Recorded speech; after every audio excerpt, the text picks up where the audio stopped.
this meeting to order. Sam, will you mind leading us in the pledge? Absolutely. I pledge allegiance to the flag of the United States of America, and to the republic for which it stands, one nation, under God, indivisible, with liberty and justice for all. All right, first item on the agenda is to approve the agenda. Do I hear a motion to approve the agenda? I'll make a motion. I will second. The agenda is approved. Next item is to approve the minutes from last month. Have y'all read the minutes, and do I hear a motion to approve the minutes? Motion to approve the minutes from the previous meeting. I'll second. Okay, the minutes have been approved. We do have some old business to take up. First of all, the first item is to discuss a request by applicant SDH Atlanta LLC on behalf of Donald J. Silvers, Danny W. Silvers, and David Blent, the owners of approximately 48 and 6,500 acres zoned Pickens County AG Agricultural District located at 773 Fairview Road, parcel 065065, to annex the property into the City of Jasper. The applicant is processing a concurrent application to rezone the property of the City of Jasper as a single-family attached resident district upon annexation. And this is continued from September 23rd, 2025. And really, item 1 and item 2 go together, and we're going to sort of discuss them, although we will vote on them separately. And item 2 is discuss a request by applicant SDH Atlanta LLC on behalf of Donald Silvers, Danny Silvers, and David Blent, the owners of approximately 48.65 acres located at 773 Fairview Road, parcel 065065, to rezone the property from Pickens County AG Agricultural District to the City of Jasper SFA single-family attached residential district. The proposed development is a single-family attached residential community comprised of 220 units, and this is continued also from September 23rd, 2025. First of all, I would like to say that this committee is just an advisory committee. Anything that we vote on will then go to the city council as either a recommendation or some sort of recommendation. But our vote is not binding and is not the end all with this matter. Is anyone here to represent the petitioners? Okay, please come to the podium and state your name and the company you're with. Good evening. For the record, my name is Parcel, law firm of Sam's Larkin & Huff, and I represent SDH Homes, Smith Douglas Homes, in relation to this rezoning and annexation application before you. Walking through some of the elements that I think are important. Can I get to the aerials? I see it there. I was like, sure. There. So this is a subject property that is roughly 50 acres just south of the racetrack convenience store on 515. Very familiar with the racetrack convenience store because I think the last time I was in this meeting room was getting the rebuild of the racetrack convenience store. If you remember, it burned and they had to rebuild it. And so I had a hearing in here and the room was full. And I was worried, like people were upset about the racetrack. It was because all the employees at racetrack were wanting to make sure that it was approved so that their store could be rebuilt and opened up. Long way to get to, this is where the property's at, and it kind of leads to one of the reasons why I think this is a good proposal for residential development. The property is just south of this commercial area. Obviously, you have access to 515, concentrating residential and commercial development on 515, the arterial roads, makes a lot of sense.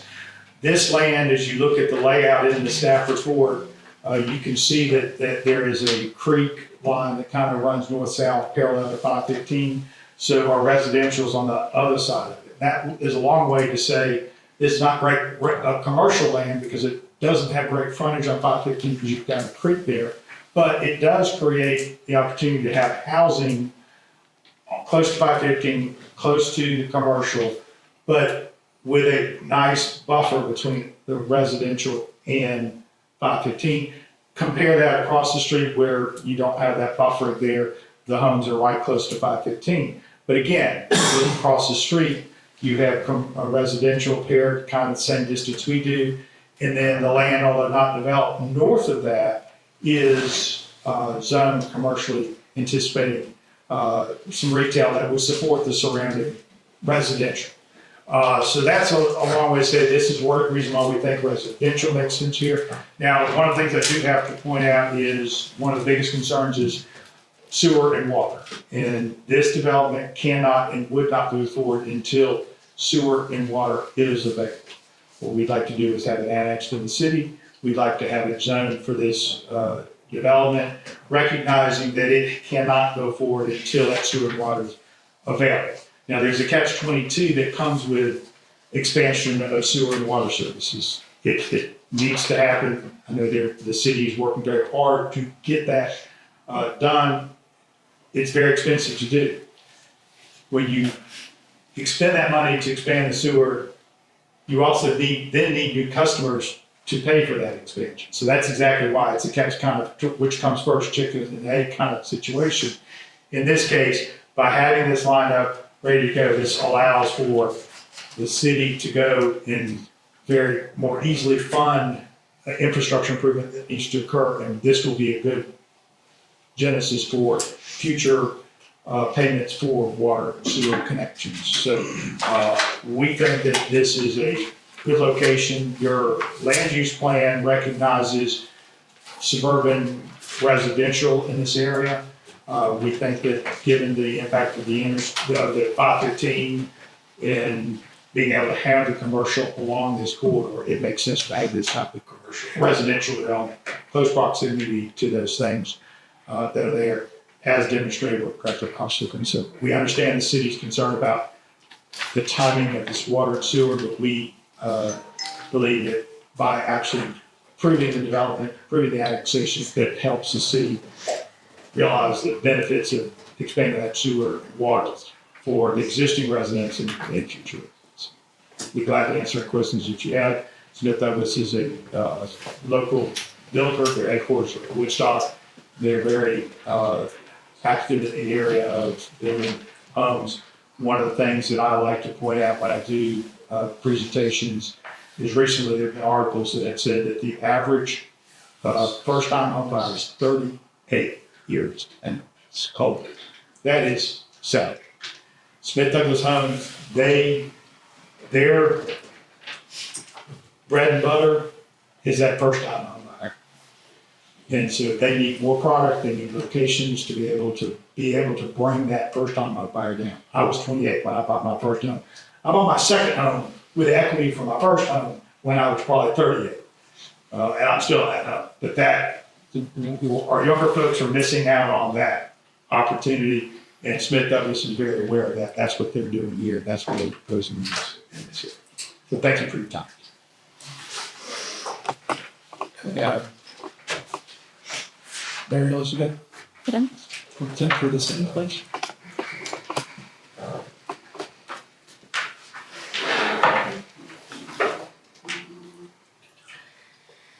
All right, so as we discussed earlier, as Tom discussed earlier, we are going to take these two items up together, annexation and rezoning, in order to expedite this meeting.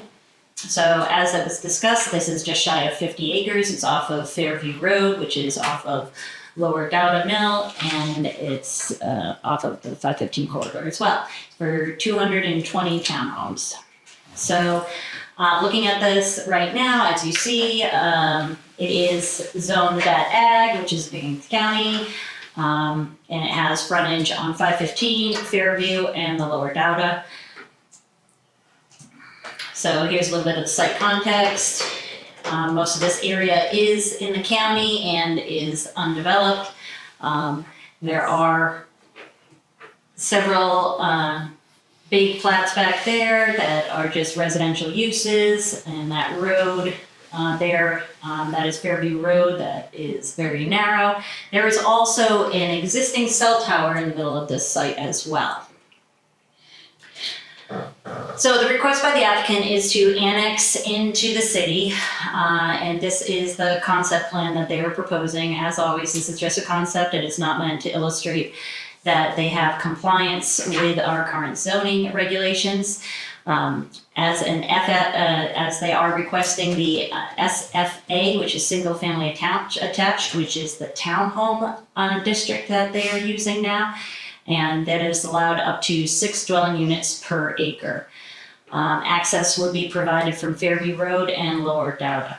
However, this only illustrates 2 access points where 3 is required.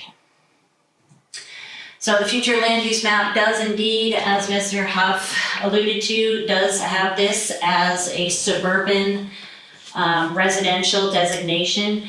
However, because it is in the county, this was the way that the future land use map was done by the city in the last update. They actually just limited it to city parcels instead of annexations along the 515 corridor. The city's stance is that the 515 corridor is to remain retail, commercial, the highest and best use in their opinion. So as far as compliance with the future land use map, that's neither here nor there at this point. Just because the county has it as suburban residential doesn't mean that's what the city would like to see, as the city would like all of their parcels along 515 to be that red. So there are several criteria that we look at in the zoning ordinance that are that represent also our ordinance, but also the zoning procedures law for annexation. So consistency with the comprehensive plan, adequacy and availability of transportation, sewer, water, demonstration of how the impacts future development to the city, facility services will be mitigated. So as part of this as well, because of our location, we as a rural community, we had to send this off for the development of regional impact through the Northwest Regional Commission. The Northwest Regional Commission sends it out to our stakeholders, which include Cherokee County, GDOT, Pickens, and a couple other environmental issues as well. So GDOT provided some feedback regarding additional evaluation, trip generation figures. So they were feeling that the traffic needed to be washed out a little bit more. Cherokee County advised that the projected traffic volume increase and noise impacts are undesirable for residential development, and that such property is better suited commercial and industrial land uses. Pickens County Board of Commissioners voted to object to the annexation. So they voted to deny the de-annexation. Unfortunately, they were not able to file a formal objection with the Department of Community Affairs due to failure to submit to the deadlines. So you have a 45-day deadline, and they did not submit in that time frame, so no arbitration will go into effect for this project. However, it is to note that they did not object to the de-annexation of this property. So, staff is recommending denial. As again, our criteria are basically asking, will this development be a burden on the community? We feel like this will be a burden on the community as we have water issues, we have sewer issues, we have extremely bad sewer in this area, but just the sewer access and being able to bring the sewer capacity over to that area is definitely going to be challenging and extremely expensive due to the lack of capacity at Whirling Preserves. So lift stations and other things are going to be required. We are also, as everybody should know by now, we are in a suspension of new water and sewer connections. Although the applicant has stated that they're going to wait until that is up. It's one thing to delay until the suspension, but as everybody knows, we already have another 1,000 units waiting in the wind because of prior commitments and other things. So even if it wasn't going to be a drain on our system, the impacts of this development would be, in staff's opinion, would be highly visible, as we will be again, at a loss for water. Concerns for traffic, obviously, the access off of 515.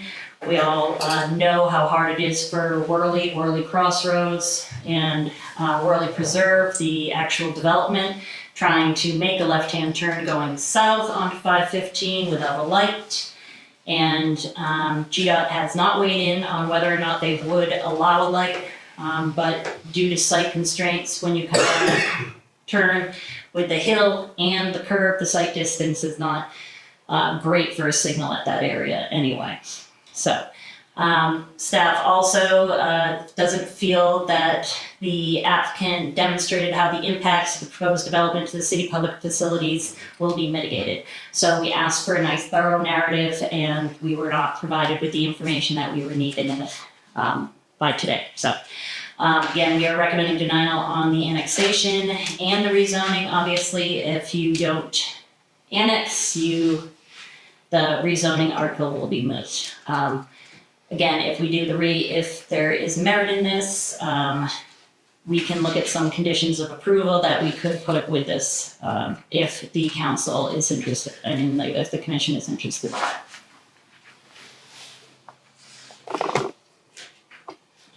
I would be interested in seeing those recommendations, please. Take those.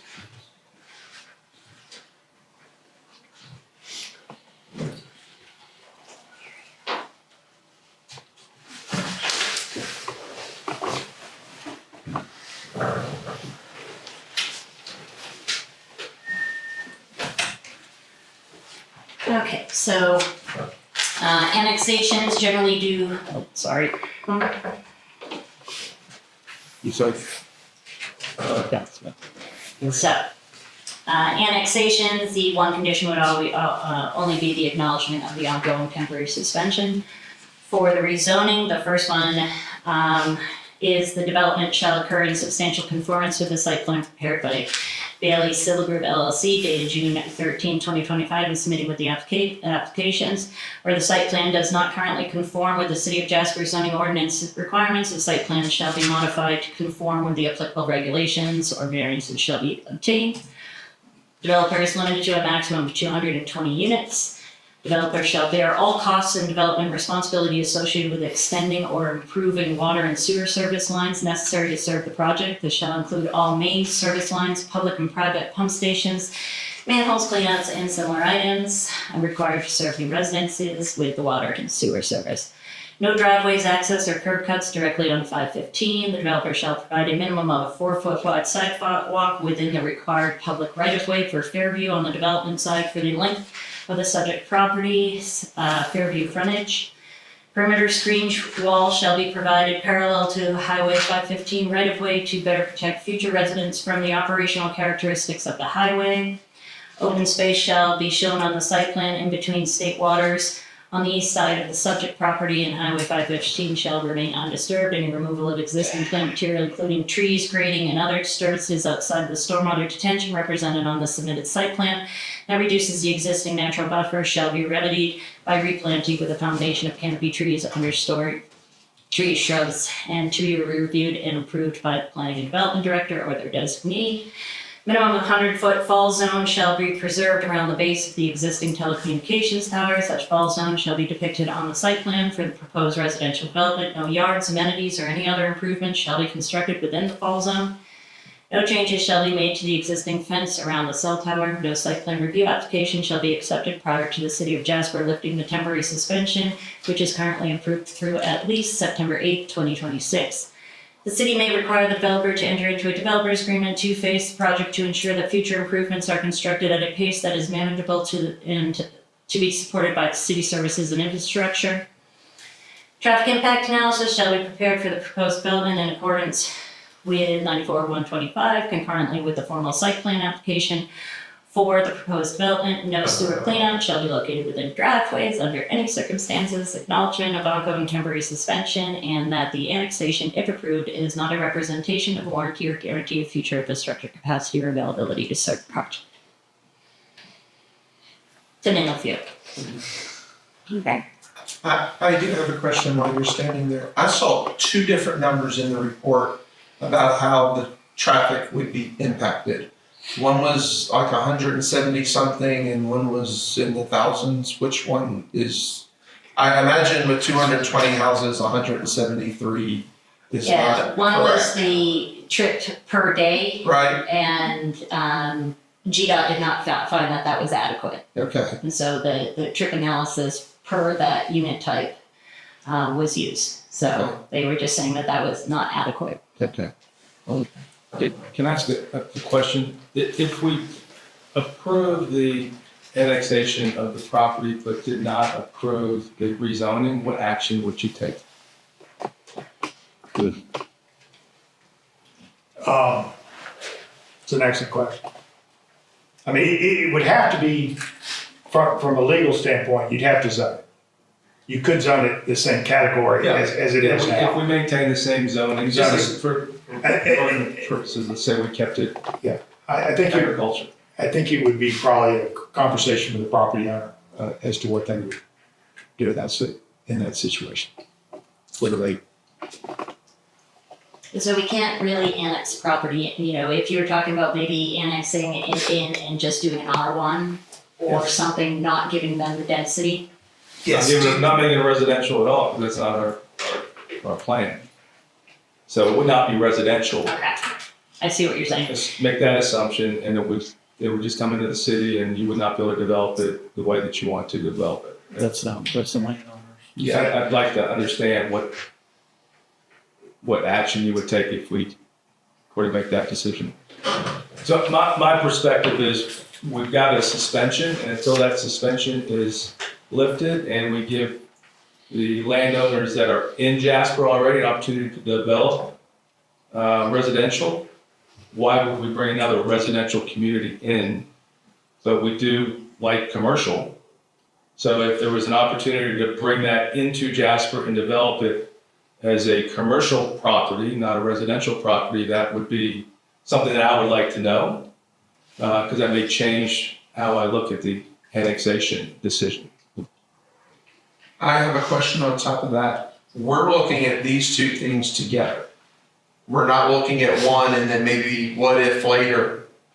We're 1 and 2 we're looking at Yes, you as a cannot, pair. yes, you cannot annex a property without rezoning it. So you can't have any parcel in the city or in a county or anywhere that doesn't have zoning on it. Yeah. So we have to zone it for something. Now, if the desire there is to not recommend the zoning but recommend the annexation, I'm not sure if it was for, let's say commercial, I'm not sure that we would consider commercial an equal trade-off, so we would have to re-advertise for that.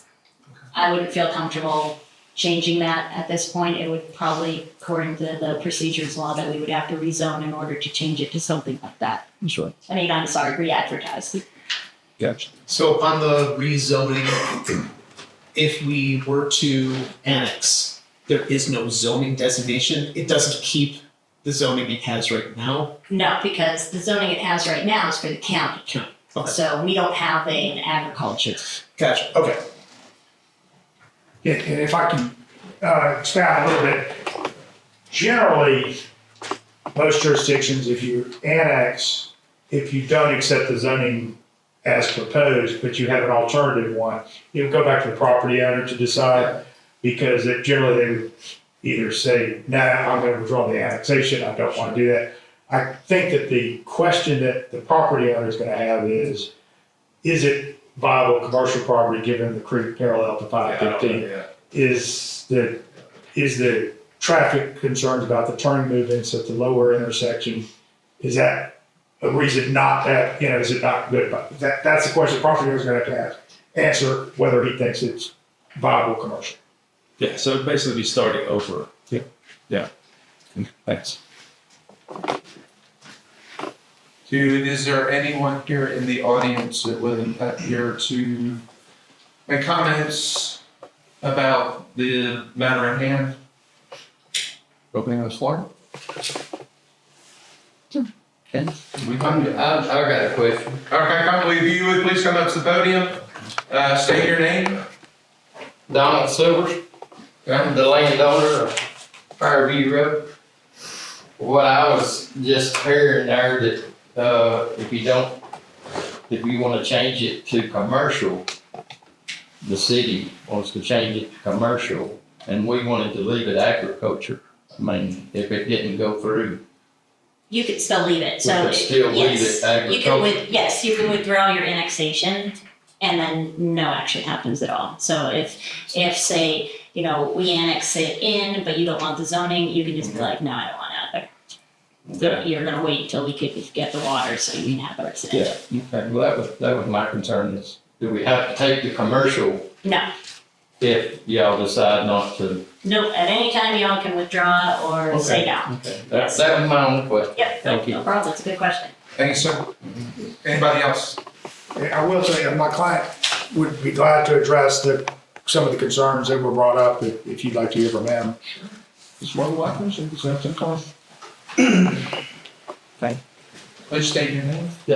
I'm Craig Gaskins, Vice President of Land Entitlements from Smith Douglas Homes. And so Ms. Burgess had several recommendations, which I can tell you all that stuff has been considered. We've seen different site plans on this. We took into consideration the cell tower. We've already done a fall radius general analysis. That's on the site plan as it is, leave it untouched, all that stuff. I think the 13 items, I think those we're agreeable to, I think all of those. That was already taken into consideration also with the design.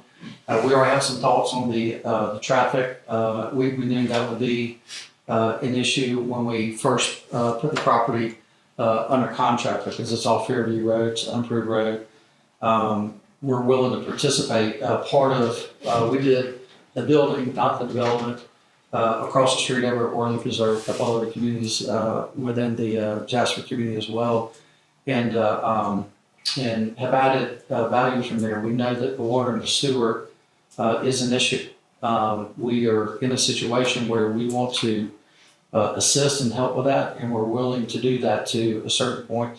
We have to have density to be able to improve roads. We have to have density or units to be able to pay for the improvements that need to happen in this area, including pump stations, upgraded sewer lines, upgraded water lines.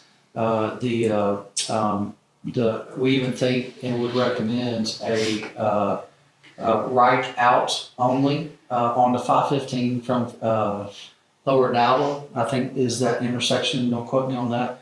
That way, if you're coming out there, you can only turn right go south. We recognize going across there and going left. We would also recommend improving Fairview Road, widening it, turning into a city road, doing the 4-foot sidewalk, all that stuff. I think our property goes all the way past where that new bridge is, or maybe slightly past on the other side. So all of that would be freshly paved and so on and so forth. And there's a pretty short section between that and then anybody going north, but then being routed to the traffic light that's up there, which obviously would be much safer, right turning left and going north on 515 from our subdivision. So just those two recommendations alone, I think addresses at least the safety concerns, right? From there, we can dive into the details at a later date on the engineering process and plan analysis and all that stuff. The third entrance, I mean, that'd be a simple, I wasn't aware that didn't get through. So anyway, my point being is that as a company, we understand the challenges here. We're willing to partner with the city to accomplish and address the needs that are in the area. And all of that stuff has been taken into account into the presentation. So today. the light you're referencing is the one on 108? Is it the? So that's a great question. So either 108, I think there's also an opportunity to come in at that light that's kind of by where the racetrack's at. I don't know that. There's a light there. Okay, so There's light. yeah, 108. One of the things that we looked at the other day, there was another road through that commercial, I think, that has not been connected all to 108. So don't know 100% the best area or the best route to get there. I just know that there's a light right above us. Yeah, the best route is a gravel road. It is. Correct, yeah, up until Lower Union or Lower Fairview Road or Old Fairview Road or something like that is where the pavement looked like it started on on the maps. You know, there's no pavement. Yeah, it's gravel all It's the all way from gravel. lower 20 down foot. all the way on 108. Yeah, So one thing that we do need to, the elephant in the room, the city cannot afford to participate in anything. We cannot be a partner on this. We do not have the money. So we just had to raise our millage again, or we're proposing that we may have to raise our millage, and I can tell you right now that the city will not participate in this. We do not have any sort of funding, so pump stations, lift stations, all of that is going to be on the developer. All the expansion of the road, making it a 60-foot right-of-way, sidewalks on both sides, all of the traffic is going to be solely on the developer. We cannot afford any of that. So, I absolutely with my job division of the department, we run the analysis, the problem solving to all the things that Ms. Burgess is going to come up with. That's what we do for a living, and we're very comfortable with that. We install pump stations, not every week, not every day, but every month. We can, and every year, with 4 situations just like this, right?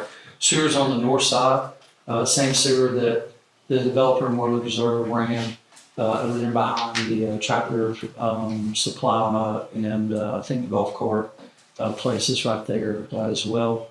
We think that gravity is going to work into that area, realize downstream. Ms. Burgess was talking about potentially a lift station being upgraded. So the Worley Preserve is a disaster. The lift station over there, we had to put in a cruise station. So Yeah, and capacity and all of that, I mean, our utilities person came down and said that this is going to be an extremely heavy $1 million lift to get you sewer there because of where it's located by Nelson Tractor back there, because of it having to be going to the creek. And let me say, there are two parts to that. One is that doing nothing is not an option. That the critical needs of the lift stations, all that, need to be upgraded. And I want to make sure what Craig said, partner, what he's talking about is if the lift station needs to be upgraded from, and I'm going to say something stupid now, from a 2 horsepower to a 5 horsepower, Right. and that needs to be done right now for the current need, they will be 100% responsible for what their increase is. Correct. To be able to solve that situation. But what Craig can do is design the 6 horsepower that handles current and us and be responsible for it. So I want to make sure he's not talking about the city Correct. paying, he's talking about that we would be doing our upgrades and at that time coordinate with the city. So that our upgrades coordinate with what upgrades Okay, as long y'all as did that. you gotta Yeah, we're not asking- partnership and That's all. right. We The can't afford partnership is partnerships. if we got a family lift station that's under capacity, Right. we'll have to make it match our capacity, but at the same time, we can also make it upgrades. That's the partnership. 100%. I meant partnership and design, and I should have specified that a little bit better. That's a great point, by the way. I think the reality on the traffic situation would be that people would take that right-hand turn and then drive down a half mile and make it a U-turn. That's the worst. That's what And we had that is changed gotta up be the a other day. And I know we're coming up with a lot of reasons why we don't think this is a good idea, and I hate that we're in that mode, but there's just a lot of things that we see every day on that road. Sure. That people are dying on that road, and this would just exacerbate that issue, I think. Again, which is our recommendation would be ride in or ride out only to go south. I would disagree with you that somebody would not go north to go to the light at 108 and get to north. There would be 10, 15 minutes out of, I'm telling you, there's no good way to get to 108. Okay. There isn't. It just isn't. It's Unless you want to it's drive a down a gravel 20 road, foot and I'm sure those people right of would way. hate that. Yeah. I just went to it and I was like, do I drive on it? And the car in front of me did. I was like, okay. Yeah, you can drive on it. It's like I could. People live back there. It's totally Yeah. drivable. Yeah. But it's not ideal. Not 220 houses drive. Yeah. When I'm talking about the section goes up from that to that comes back to that commercial that goes to 108, that little Yeah. out parcel. When it gets done, that will connect that. Yeah. That will. But with the tractor, like north of the tractor. Oh, so you're saying if they could come in, what's that road in between? You still have to get on a gravel road. To Yeah. Get to it. Yeah, you now have to get gravel. that one right there. The one that runs between behind racetrack and in front of the tractor place. You could, No, This is the the one I one was talking about previously. in between Appalachian Gun and the racetrack development. Shelby Lane. No, Shelby, not yeah. Shelby Lane, the one that comes up to 515. Oh, that one? Yeah. Oh, where the doctor's office Yeah. is, and it comes out right there at the interstate. Uh-huh. You Right. can get in the middle lane to go either Yeah, it's still way. on signal. I don't Yeah. know, yeah, it is on And signal. it's, yeah, you can take a dirt road to that, and then if you go on a signal, Doesn't get you to the lake. right, if Which you is wanna go what the other private signal. option be to people, but that's not a good option either. So there's just lots If of. they're having to do all that, they'll just turn right and turn, make a U-turn and go back north. Just like the Eco World. and we're also not talking about just cars with this amount of residents. You're talking about school buses that will have to be going through there as well. Yeah, whatever the best way for them to make a right hand out or go down the lead of those dirt roads. There's only 2 school buses that go down Lower Daddy Mill. But when we add 220 houses, there'll be more than 2 school buses that go down. Yeah. So, hopefully, if you develop it, hopefully there'd be a whole bunch of kids in that neighborhood. New families, yes. Yeah, okay. For sure. I mean, yes, sir. Can I give an opinion on them? You're more than welcome to come to the podium and that's what we know who you are, but express, let's say your name for the record. Sure. For the record, I'm Dave Terry. Okay. I'm a local developer.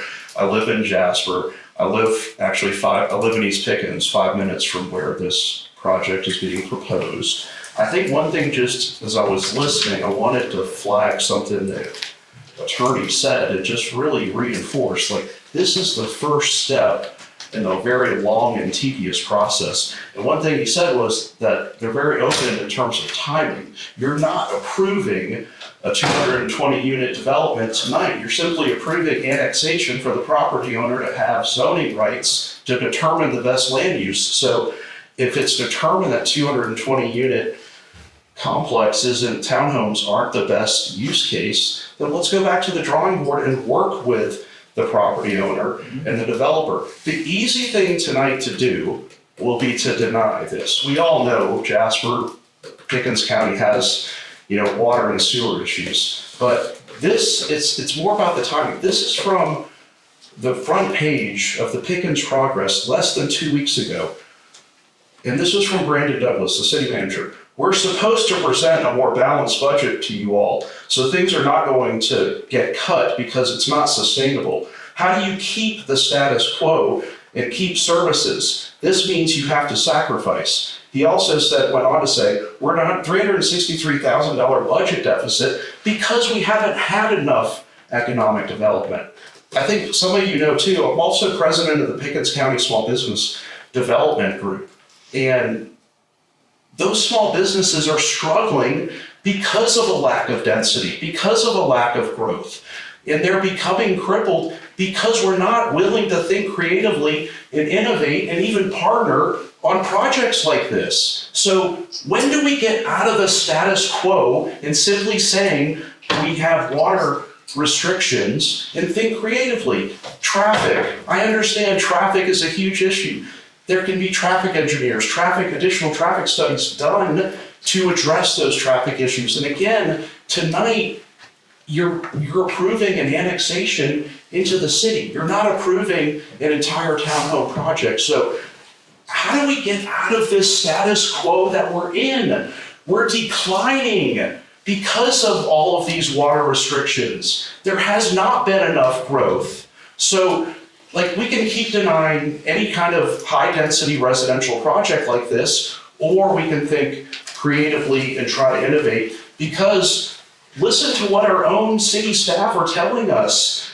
The budget deficit, we don't have a balanced budget. The deficit isn't going in the right direction, and if we don't get a balanced tax base through projects like this, we never are. We can keep kicking the can.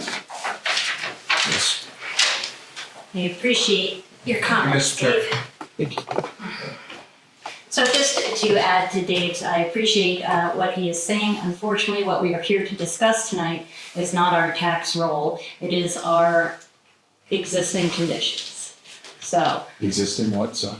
conditions. Conditions, sorry, Yes, I'm sorry. yes. Apologize. So, information that is not privy to Dave is, we got 1,000 homes in the works already. We have businesses being developed already. So, we also will have, Publix, that whole shopping center will be on our campus buildings too. So, yes, right now, but if we had stopped and cared about our infrastructure before approving all of these 2,000 homes, we'd be in a much better situation if we planned better. Does anybody else in the audience would like to make a comment? Anybody? Are we ready? Do you have any more questions? I don't have more question. I just, to Dave's points, like they're all great points, Dave. You know where I stand on the development. Like, we need housing, and I commend you guys for coming in and having a plan to add 220 units. We need a place for people to live. My perspective is we've got to get to the situation where the suspension is lifted and we give people the opportunity, landowners that own land in Jasper today, give them the opportunity to build. And we lift the suspension and there's no one raising their hand to build developments to bring housing to Jasper, then that's a whole different discussion. But I think there's a pent up supply that we just haven't unleashed. And is this the best place to build 220 homes? No, I don't think it is. Are there better places? Yes. Do we need housing? Yes. But we've got to do it in a way that puts those houses in the best place possible. And my opinion is this probably isn't optimal, unfortunately. And I wish that we were talking about a different piece of property and you wanted to build on that. And it did make more sense for the city to approve this project because we do need the housing for whatever it's worth.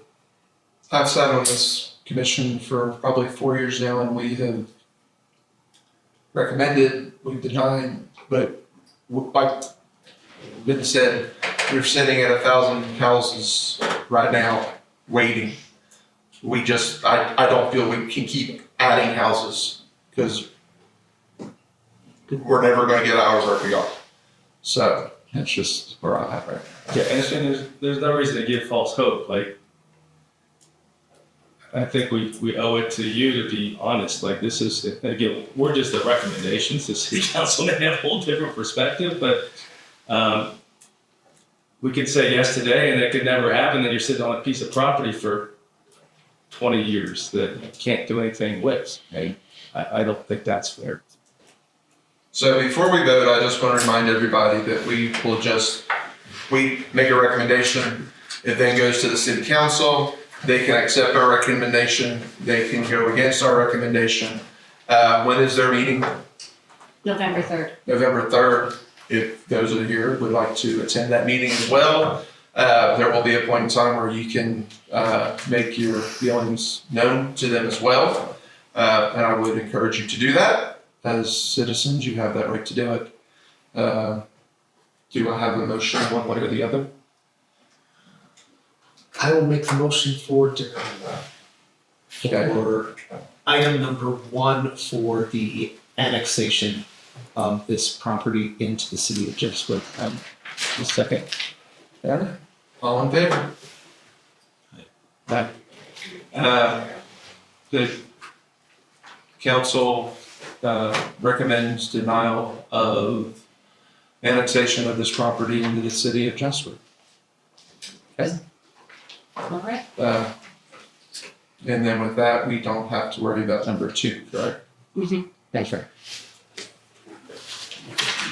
All right. After that, now we have new business.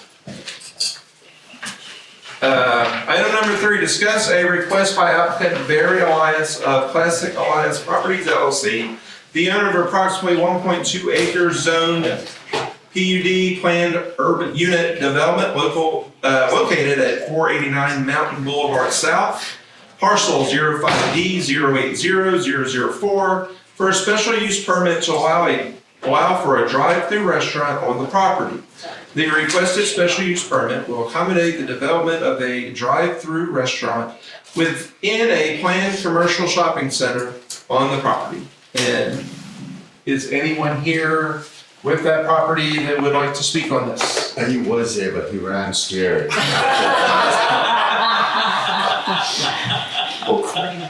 I go, time out with the camera thing? No, I guess not. Well, I'm not as eloquent as the attorney, and I'm not as passionate as Dave. My name is Barry Elias, small company, Classic Elias Properties, and that's my triangulish thing up there on the screen. The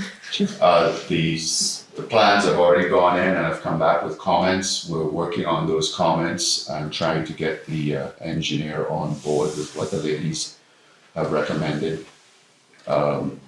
By the way, I would like to say that the ladies here have been tremendous in their guidance to me on getting this far. This is my first time trying to do something like this. The plans apparently were not originally showing a drive-through. So this is whatever you call it, to get the drive-through portion done right down there on that bottom part of the southern side of that property. The information that they have of what to present is probably far better than I can articulate to you. So if that's okay, may I turn it over?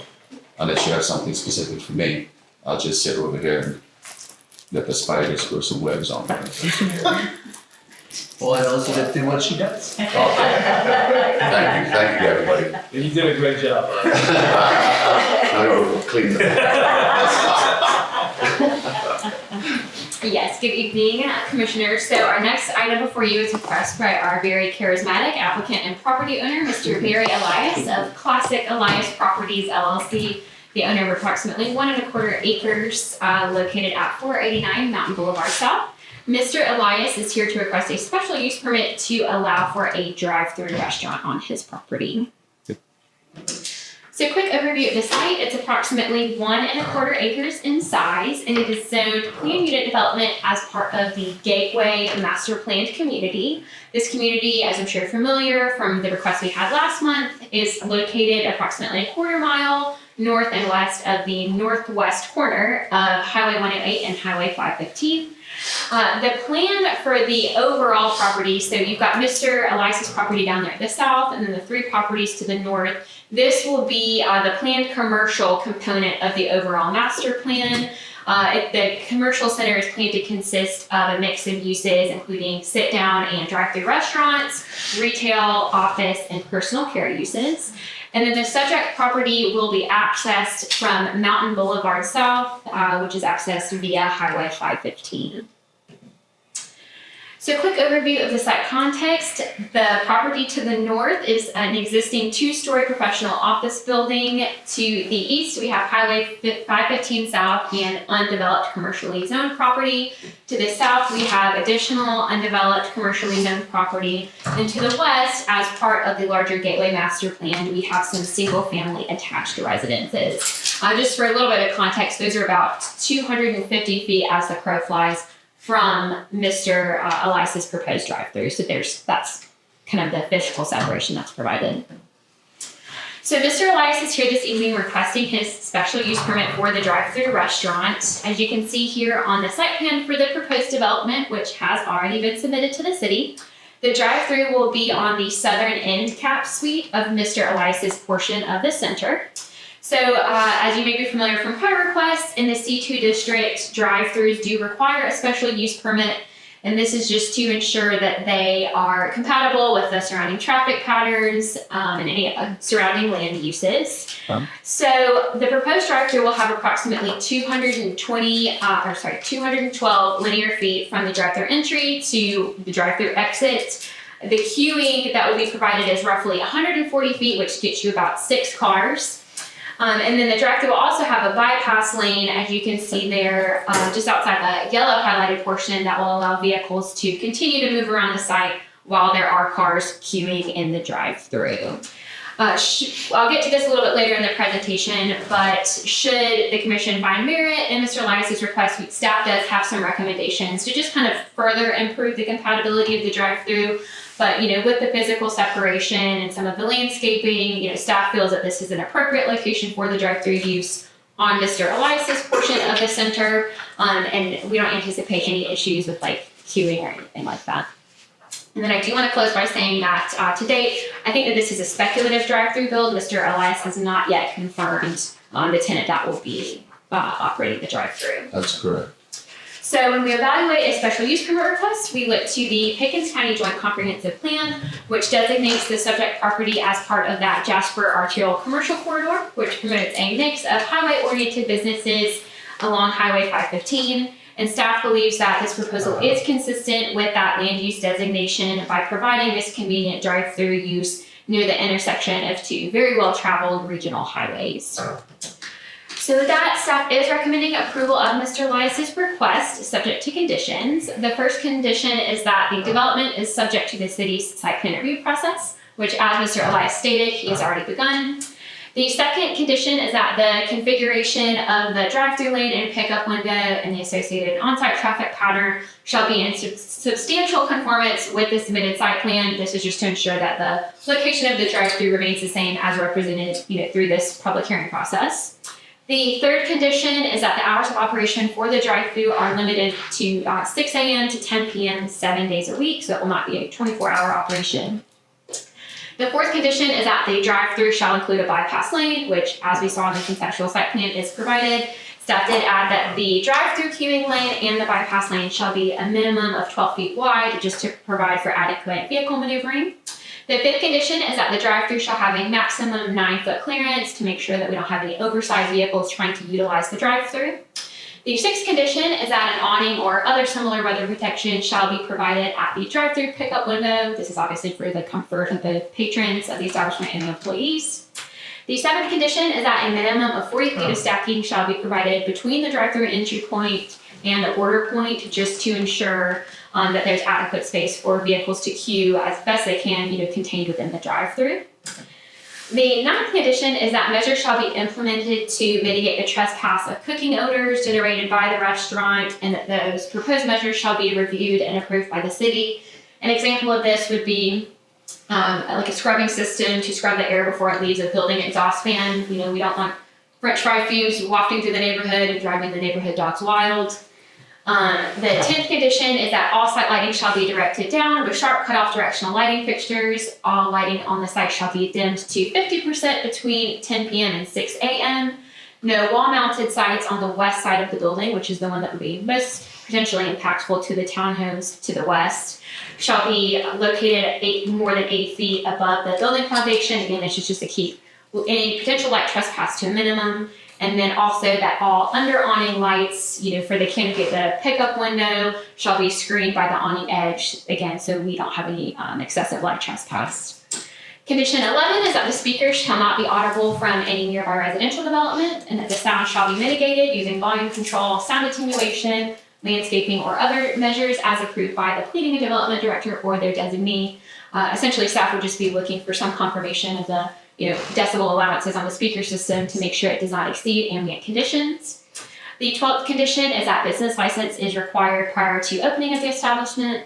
The 13th condition is that no signage is approved under this special use permit.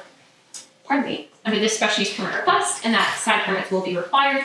And then the 14th condition is an acknowledgement of our ongoing temporary suspension, and that the special use, if approved, non-representation warranty or guarantee of future capacity for the project. However, given that the city has already accepted a site plan for the project, and that this project has long been planned and entitled, staff does not anticipate any issues with providing services to the development.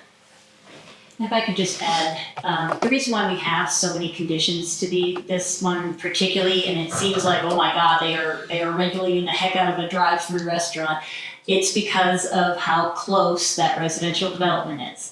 Now, when this PUD was developed, it didn't have great anything for recommendations on how to develop the land. It was just, you get this many houses and this much commercial. So there wasn't any direction. Whereas now we have clear direction on design, we have clear direction on other items. But because this is a leftover, and because some of these things weren't contemplated while they were doing the overall master plan, that's why we add things like the scrubber and things that may seem a little excessive, but because that residential development is right there, and then right across the street also is the assisted living as well. So we want to make sure that these are kind of, uses that will, be very good for not just the entire community, but this community specific as well. So I know it seems like we're terribly over-regulating, but we have no regulations to go for on this, so. May I ask a question? Does it caught my eye too? I think it's number 9, the scrubbers. This is dealing with the drive-through, and I'm assuming the association of that drive-through with a restaurant aren't scrubbers. If a scrubber is required at that location, isn't a scrubber required at every location that could be a restaurant along that line?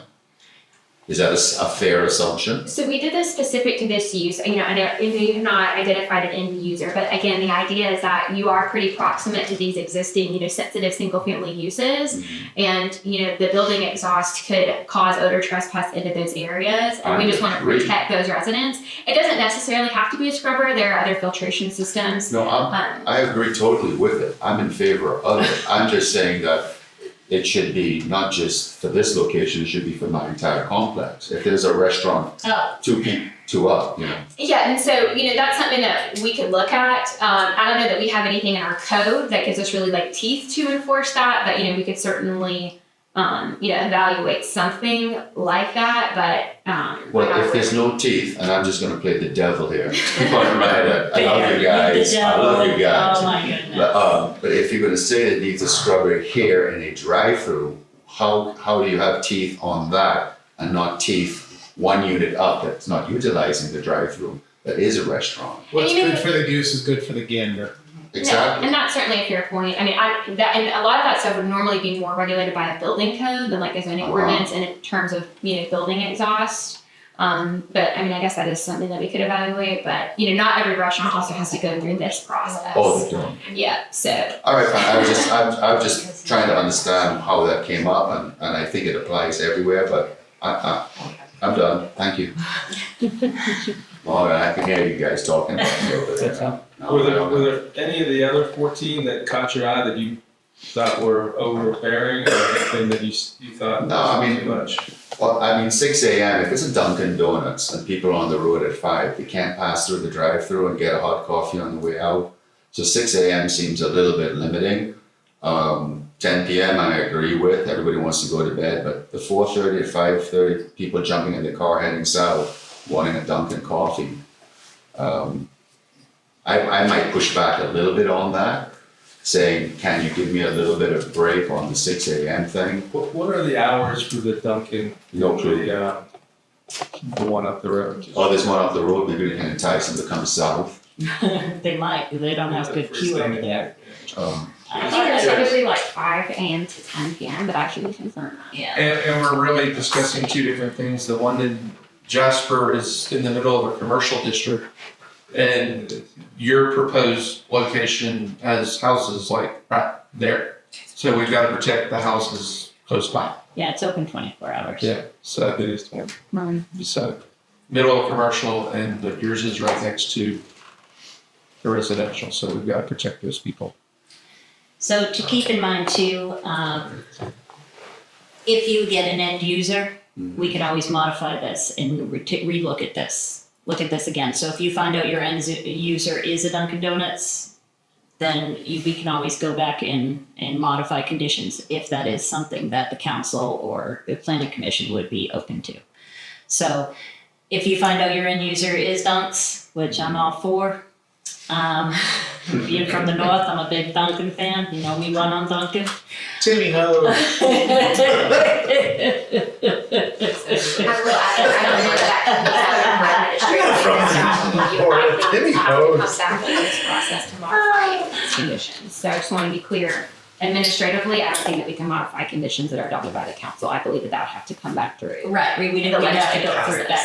So But it can be modified. So once it says 6 a.m. here and the vote is completed, it's 6 a.m., that's a hard number. No, you would have to just go through the process again and come in front of us and say. Yeah, that's a pretty hard number. There is a process there. There's a process. There is right? a process, so nothing is unchangeable. No, Just that- looking for a little bit of clarification. Are we approving the permit for the drive-through restaurant or just the drive-through portion of this restaurant? Because it sounds like this was already approved as a restaurant within the plan. So drive-through restaurants require a special use permit in the C2 district. And not to get too convoluted, but so this property, as was mentioned, is in planned unit development. As Mary alluded to, there was not a development standards kind of playbook for this development. So staff's opinion, I believe we vetted this with legal, is that this property's zoning, even though it is planned unit development, defaults to the city's C2 district. In the C2 district, if you have a drive-through use, it does require a special use permit. We don't have like special standards for the drive-through, but it does have to go through this legislative process. Whereas a traditional restaurant, like a sit-down restaurant, does not require one because operationally, like their operational characteristics are different. A drive-through is considered to be a more intense land use that could be perceived as not being compatible. So that's why with the restaurant, you don't have to go through this process. But when it's a drive-through, you do. So let me ask this. If this was approved as written and the operator of this restaurant wanted to be open more hours, but didn't want, because of this, couldn't operate the drive-through from 10 p.m. to 6 a.m., could they still operate their restaurant without the drive-through open? Yeah, this would only be attached to the drive-through as far as I'm concerned. Okay, so I don't know if that helps. Well, Yeah, because you could be open at 5 a.m., you just couldn't serve through the drive-through. Until 6. Until 6. I understand. Yeah, so that may be just a clarification. Yeah. If somebody comes, I'll be able to educate them on that. Yeah. And that is how the stipulation is crafted, that the hours of operation for the drive-through are limited. And because that's the sensitive part, right? I mean, potentially, because that's where you're going to have the potential speaker noise, you're going to have the queuing, that's what we're trying to protect the residents from. Okay. And for those on the council, this is not the first time we've had to reopen hours of a drive-through. Wow. We've been down this for 4 years, you followed by.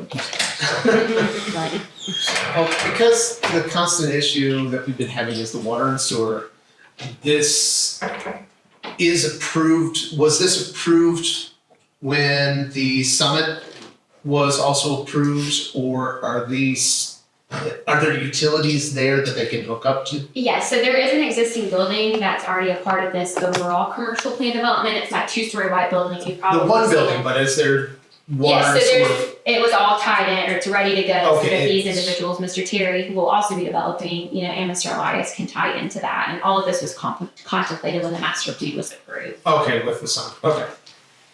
This was approved in 21.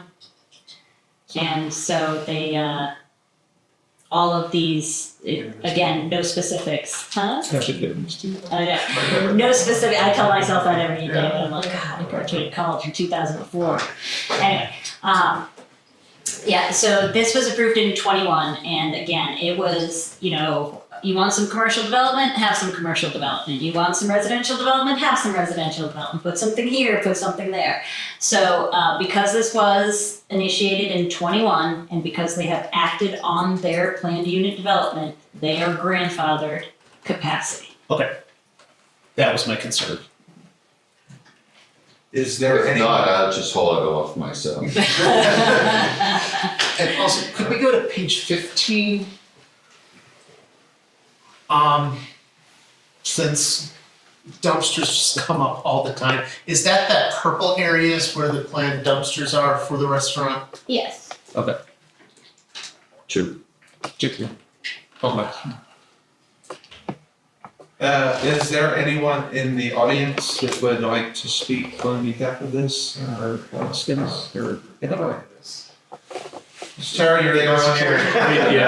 I mean, just reinforce what Barry and I are trying to do at this point is weigh our options, and we're trying to get the necessary permits to identify potential tenants. So, Barry mentioned this, but he hasn't identified a drive-through restaurant yet. He may get somebody else that has a different use for that space, but at least being able to have the option is what I think is what he's after. And also, I just want to emphasize, We have to be careful about making assumptions around what the residents may want in terms of hours of operation, or, maybe they want something extremely walkable and close by that has a pickup window. Maybe they want something 100 feet from their front door. The sign has been up on Barry's, about this commission hearing for 30 days. He's gone through all the legal protocol. And there isn't one person objecting to a drive-through or this, development.